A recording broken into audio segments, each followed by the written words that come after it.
I've always imagined monetization would get a little bit balmy, but I didn't realise that it would be starting quite so soon. Of all the things that I thought you could put a microtransaction on, kicking and banning someone from a game was the last thing I thought of. But it looks like someone has thought of this at Sony because they've recently just filed a patent that allows you to pay to have someone either permanently or temporarily kicked from a game. Now, before all of you panic, don't worry, Noob Shooter 51 isn't going to kick you out the game because you've given him a good old hounding. This piece of kit is actually aimed at people who are spectating a game. So the scenario works in the following way. You've decided that you're going to play with your mates, but you're the last one to join, so you end up stuck in the queue. In fact, you're so desperate to play with your mates that you decide that you're going to pull out your card and pay to have someone randomly kicked. I don't know who on earth would pay for this. I have never found myself in a position where I am so impatient that I've decided to whip out the debit card and pay for myself to get into the queue.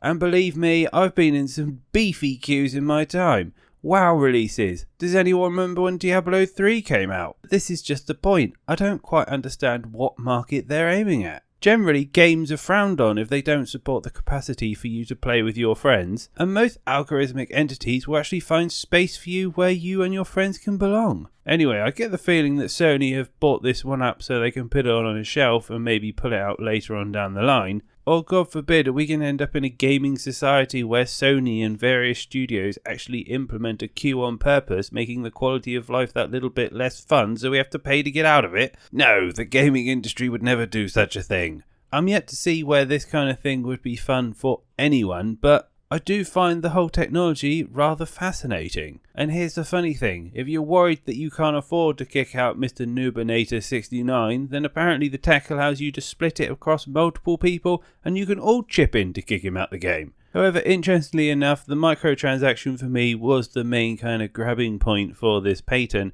There are other ways that you can actually kick people. Apparently there is a voting threshold system, a mode based on player skill, and an auction. Can you imagine it? Can I have 2? Do I see 4? Do I see 6? Sold to the man at the back. The scary thing about this, and I'm sure a lot of you are thinking about it, is that this isn't going to be worn by some Cape Crusader who's doing good and justice throughout the world who just wants to play with his mates. No, it's going to be used by griefers and people who are less desirables. I'm sure there's going to be some sort of gating process to stop people griefing an implementation like this, but you know, someone's just going to do it for the laughs of it at some point. Or just to be aggravating. And I know you could probably use it to kick cheaters as well, but it just leaves a sour taste in my mouth, really. It's like, well, I'm sorry, we can't do anything about the cheaters, but if you pay us, we'll remove them for you. It's like, Jesus, you've already got my money, why don't you fix the cheats? Anyway, I wouldn't worry too much. Most of these patents just get bought to be shoved on a shelf and then just there collecting dust. Look at the water-powered car, for example. But yes, alas, if you thought the term pay to win was bad now, you haven't seen anything yet, I'm afraid. Anyway, an interesting, funny, scary thought all at the same time. Let me know if you've enjoyed this story. But as always, make sure you're healthy, you're safe, and I'll be back with more news soon.